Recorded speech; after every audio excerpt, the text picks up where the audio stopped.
C'est une image très rare, celle de civils qui déambulent dans le village de combat du camp de la Courtine. Un lieu habituellement réservé à l'entraînement des militaires en zone urbaine. Mais aujourd'hui, l'armée a joué la transparence.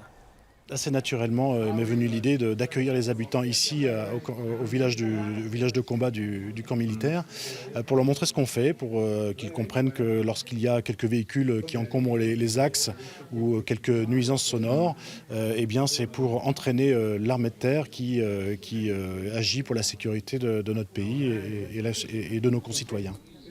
Il faut dire que l'activité est dense sur le camp de la Courtine. 12 000 militaires viennent s'entraîner chaque année au maniement des armes, du simple pistolet automatique jusqu'aux missiles anti-chars. Des détonations qui peuvent déranger le voisinage.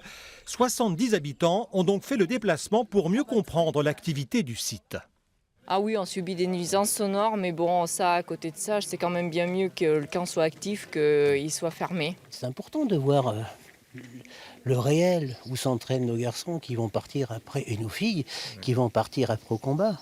Aussi toute l'histoire, savoir que les Anglais, les Américains, les Allemands, les Hollandais sont venus ici, les Polonais, les Russes.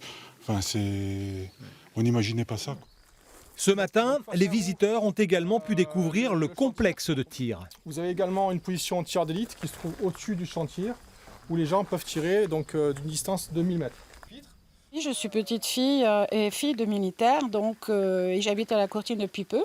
Puis je suis ravie de pouvoir constater ce qui s'y passe vraiment, parce qu'on entend beaucoup de bruit de tir, mais on ne voit jamais.